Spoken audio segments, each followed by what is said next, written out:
Worn, cracked ice extended beyond the settlement's perimeter, reflecting pale sunlight that offered little warmth even on a day without the howling wind. The storms had ravaged the continent for generations, shifting the boundaries between survival and devastation in a never-ending cycle. Within the shelter of the dome's curved walls, people trudged in heavy boots across scuffed metal walkways, each alert for news of the next storm warning. Coils of thick cables crisscrossed the interior ceiling, powering essential systems that kept the frigid world at bay. Outside, shards of frozen precipitation could tear flesh from bone in an instant, while inside, the population simmered with tension and the desperation of thousands living on borrowed time. Frost-coated windows bridged interior hallways and made it seem as though every vantage revealed the same white waste. Automated cleaning drones cleared firm ice that accumulated each night, their tiny treads crawling along the geometrics of the dome. In dim corridors, the drones hissed and whirred, occasionally pausing to melt away crystals lodged in the metal seams. The dull electric pulses emanating from their motors had become as routine as sound as footsteps or conversation. Some children were known to try to ride them when not under the vigilant watch of patrolling security squads. At the center of the dome's main sector, Talia lingered near an aging generator.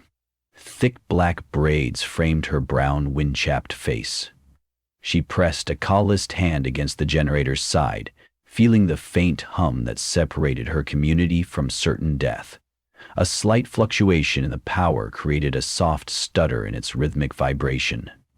She closed her eyes and recalled her father's stubborn dedication to this same machine when she was a child. Resources were tight, spare parts rarer than seeds. She had helped him scavenge everything from mechanical scraps to random bits of copper wiring from the old city ruins. Even a single replaced circuit meant another day of heat for thousands of people.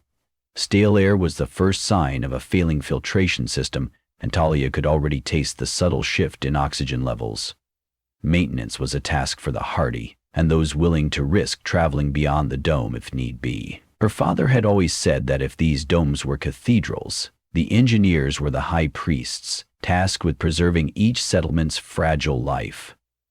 Talia was resolved to continue that legacy, although her father's departure on a repair expedition 10 years ago still weighed heavily on her mind, leaving behind only rumors of disappeared caravans. From somewhere overhead, a voice crackled through a public address system. All inhabitants, please note, Storm 624A is approaching Sector 6. Prepare for partial lockdown until further notice. A sigh rippled through the passing crowd. Another lockdown meant restrictions on movement, and the battered door seals between compartments would remain closed until the storm passed. In one motion, the crowd pressed forward toward supply booths before the official rationing took hold. Talia watched them hustle toward the markets, where each vendor would soon lock up their goods to prevent potential looting in a panic. With practiced ease, Talia navigated the throng, sliding past hunched shoulders, until she reached an old colleague dressed in a patchwork coat reinforced with hardened leather scraps. Jansen was busy loading crates of freeze-dried vegetables and water cartridges onto a freight sled. His face, half hidden by a dark scarf, brightened when he saw her. They exchanged a brief nod of greeting. "You hear that announcement?" he asked, grunting as he lifted another crate onto the sled. "Storms intensifying faster than they predicted." "I heard. The power's already shifting. We'll need to check the supply lines," Talia replied, scanning the corridor as a gust of outside wind rattled a nearby porthole. "And we might need to seal any cracks in the overhead panels. The entire dome's under stress." Jensen kicked the sled forward. His breath formed small clouds in the chilly interior air. "I figured as much. I'll be on standby for your direction." Nodding, he guided the cart through the crowd toward a secure storage bay. For many, it was a matter of hustle and routine, a routine dedicated to prolonging the settlement's survival day by day, cycle after cycle. Though the settlement lived under the same dome, there were hierarchical lines drawn behind closed doors. High above the peasant throng was the council's observation deck. Up there, the panorama of ice-laden ruins revealed a stark reminder of how slim their margins were. Council members guarded the best technology, the purest water sources, and what remained of prosperous old-world relics. Some believed the council simply hoarded resources, while others believed that group's authority was the key to preserving order.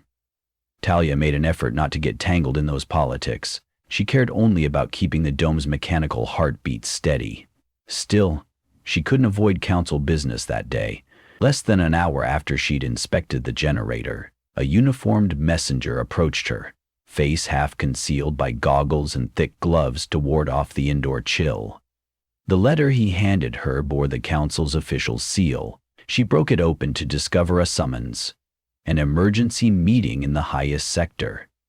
Eyeing the messenger, who offered no explanation, she wondered whether her routine checks would have to wait. The upper hallways of the dome were narrower and clean, probably because fewer people roamed there. Externally, the dome's structure resembled a giant honeycomb of frosted steel and plastic composite panels, but inside, these upper floors took on a labyrinthine design of twisting corridors. Talia followed the route she had memorized from earlier visits, every corner lit by flickering LED bars that cast a sterile glow. Within the council's main chamber, the cold was even more intense than below, perhaps intentionally so. 10 figures sat behind a long table, their chairs spaced like perches for carrion birds. Thick coats and polished boots testified to their wealth. A single empty chair at the end likely belonged to the settlement's absent overchief, rumored to be away on a diplomatic mission to another dome city. "Thank you for responding promptly," said Councillor Marlowe, a dignified, white-haired man known for his measured speech. He placed wiry spectacles on the tip of his nose before continuing. "We have credible information that the power grid may fail if these next storms align poorly. We also have reason to suspect infiltration. We saw suspicious data transfers in our networks. Someone may be sabotaging key systems." An uncomfortable tension spread through the room. Talia noticed several councillors exchange guarded glances, implying they too feared a conspiracy was brewing. "You rely on me for dome maintenance," Talia responded, her tone carefully controlled. "How do you expect me to address sabotage if it's happening within the data streams?" Marlowe pressed his lips together. "No one is disparaging your skill, engineer, but we need your technical expertise to maintain the dome's stability and to root out vulnerabilities. There's talk of an outside faction, a remnant of a fallen settlement, that may be plotting to breach our dome during the storms." Another counselor, a woman named Elira, chimed in. "We need you to check certain infrastructure nodes beyond our immediate boundaries, near the old city subway lines. What you find there might confirm our worst fears, or put them to rest." She paused. "Of course, should you succeed, we can arrange a better supply of replacement parts for your generator." Talia was no stranger to bartering for resources, but it unsettled her to be drawn into politics she wanted no part of. Nevertheless, a steady supply of parts could mean life or death for the entire settlement, not just for herself. There was little choice. She offered a curt nod. "I'll do it, but I'll need people I can trust alongside me." "Pick whomever you want," Marlowe said softly, "but keep the details to yourself. Remember, the saboteur might be among us." With that ominous warning, the meeting adjourned. Talia couldn't help noticing that not all the counselors appeared pleased to have her involvement. While council dealings concluded or drifted further into private argument, Talia hurried back down to the main sector. Night had fallen abruptly, towing with it a deeper cold. During nighttime hours, the dome's battered ventilation thrummed with forced heat that barely kept living quarters above freezing. Families closed their flimsy partitions, hoping to trap any residual warmth from cooking stoves or communal heating vents. With an urgent step, Talia approached Jensen's living berth, a cramped habitat bay lined with shelves of mechanical odds and ends. She found him hunched over a small work table, a single overhead lamp illuminating his grease-smudged hands. "We have to move," Talia said without preamble, mindful of eavesdroppers. She explained the council's suspicion of sabotage, the infiltration rumor, the possibility of an external threat. Jensen listened grimly, nodding at each crucial point. "So they want you to check the old subway lines," he muttered. "Between the storms and whatever's out there, that corridor's lethal." He set down a wrench and stared at her intently.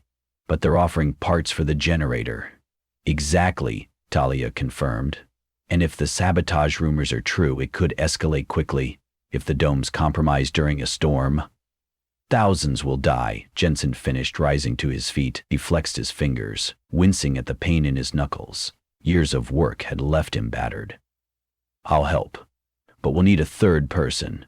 At least someone to handle potential security issues. Agreed. I'm going to recruit Karn, Talia said. He's coarse, but he's one of the few with enough knowledge of the tunnels outside. He used to run black market routes. Jensen raised an eyebrow at that, but offered no further objection. Karn was found easily enough in a secondary corridor near the dome wall, an informal marketplace known for shady deals. He stood at a corner booth bartering canned goods, a heavy rifle slung across his back. A network of scars across his cheeks spelled out a past run-in with the local militia, or perhaps an encounter with rogue bandits in the wasteland. Talia waited until he finished his business transaction before approaching. Let me guess, Karn said in a low drawl. Something big's coming, and you need a guide. He snorted. No one calls me unless they're desperate. Talia wasted no time appealing to his pride. We have reason to believe a group could sabotage the dome. The council needs me to check the subway lines on the outskirts. We can arrange proper payment, parts, rations, maybe even a housing upgrade if you're interested. Karn eyed her with a mixture of suspicion and curiosity. After a tense moment, he nodded. All right, but I keep half payment up front. That's my rule. You need me, I need compensation. Talia resisted the urge to roll her eyes. Done. We leave at first light, soon as the storm hits its lull. Meet us by the north airlock. In the few hours before daybreak, Talia wrestled with old survival gear in her cramped bunk. Her mind whirled with possibilities. Could it really be that some rival settlement was out there, waiting for the chance to seize the dome's resources? Or was it an internal group after power? She wondered if her father's disappearance had also been tied to sabotage rumors from a decade before. The official accounts claimed he was lost in a storm, but she had always questioned that story's simplicity. She was terrified that this trip might lead her to the same fate he suffered. At dawn, or what passed for dawn in a world of hazy gray half-light, Talia gathered with Jensen and Karn at the north airlock. Frost crystals flaked off metal door hinges as they powered on the decompression sequence. Air rumbled, the outer seal hissed, and a gust of sub-zero wind slapped them. The outside world expanded in a vast field of broken ice and jagged terrain, the sky crisply pale with swirling clouds that warned of the next storm's approach. Bundled in insulated coats, the trio trudged forward, leaving the dome's relative security behind. For the first half-mile, they moved slowly across a maze of frozen gullies. The wind was gentler than during the worst storms, though the biting cold gnawed at them. Each step across the slick ground carried a risk of slipping into crevices below. Karn led the way, scanning the horizon for trouble, while Jensen kept watch on an old hand-drawn map pinned to a battered tablet. Talia trailed behind, uneasy about the possibility of raiders. She had heard stories, pockets of desperate survivors hidden in labyrinths of ice, waiting to ambush travelers for supplies. Eventually, the battered concrete entrance to the old subway emerged against the ice.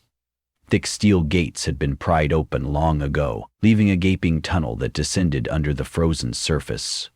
Rusted tracks led into darkness, lit only by the faint glow of their flashlights. They stepped inside cautiously, hearing echoes of dripping water amid the gloom.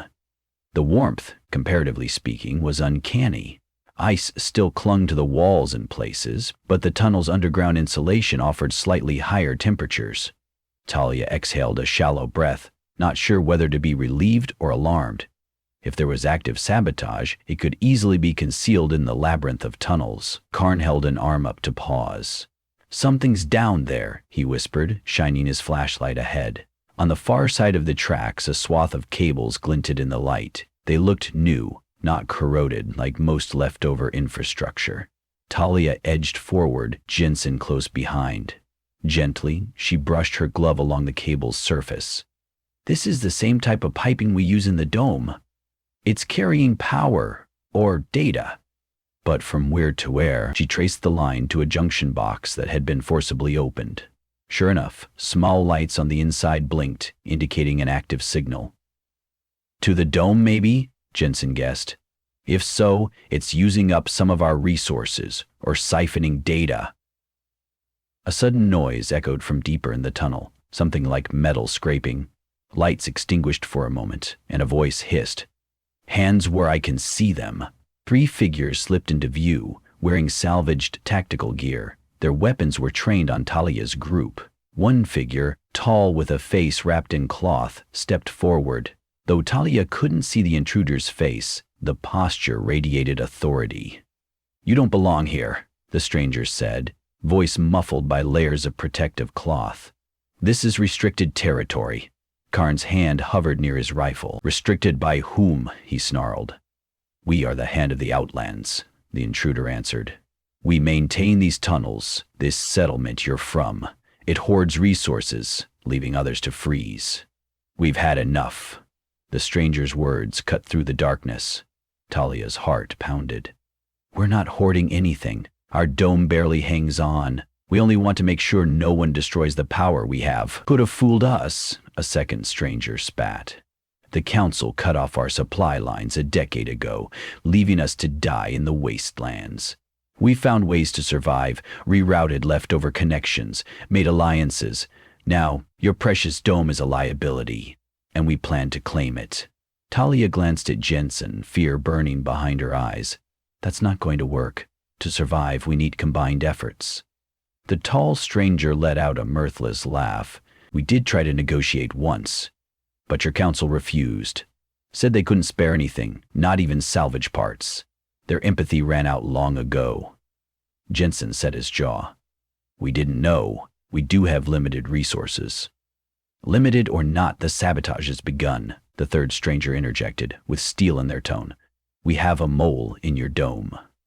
They're going to shut down your generator at a critical moment, letting us force your council to surrender once global communications are restored. Talia felt a chill that had nothing to do with the cold. She realized with horror that part of the council's suspicion was correct. Devils or demons, she wasn't sure, but these outlanders had plans sophisticated enough to break the dome from within. Perhaps the council's refusal of aid had sparked a desperate, vengeful campaign. We can't let them do this, Karn muttered under his breath. Then, louder, he said to the Outlanders, You think toppling the dome will solve anything? It'll kill families, children. The tall stranger was unmoved. Collateral damage. People die in storms all the time. We have to break the council's grip once and for all. In a swift movement, Karn's hand darted toward his rifle, but before he could fully raise it, the tall stranger lunged. The pair grappled, boots squealing on the damp floor. One of the other Outlanders aimed a rifle at Talia, forcing her to freeze. Jensen, fear etched into every line of his face, looked desperately for an opening. The confrontation was short and brutal. Karn let out a roar as he managed to twist the tall stranger's arm aside, sending the intruder's weapons skittering. Another Outlander wrested Karn's rifle away in response. Jensen saw his chance, lunged forward to slam a metal pipe into the Outlander's shoulder. The shot fired wild, sparks ricocheting off the tunnel wall. In the confusion, Talia threw herself behind the junction box, heart hammering. 2 shots in quick succession rang out. Wincing, Talia glanced back to see an Outlander crumple to the floor, while Karn clutched at his blood-soaked coat. Jensen stumbled, red blossoming on his sleeve. A swirl of scuffling shapes lit by muzzle flashes made it impossible to see who was still standing. Panicked, Talia grabbed a rod of steel that lay among the fallen cables. An Outlander lunged at her. She swung with all her strength.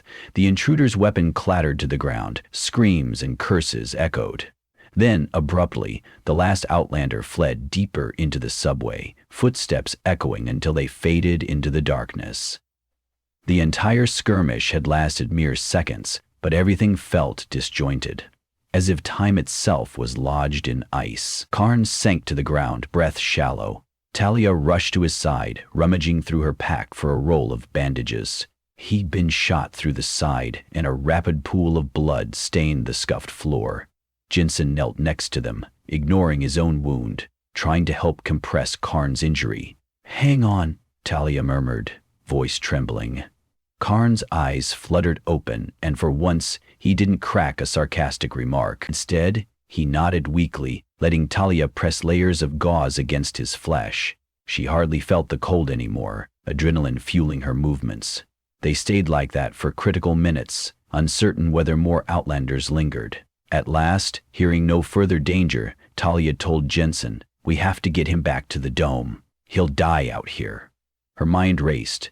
They had learned just enough to confirm the sabotage was real. The outlanders' infiltration meant the settlement remained in danger. Jensen heaved Karn's arm over his own shoulders. Talia collected whatever her trembling fingers could grab.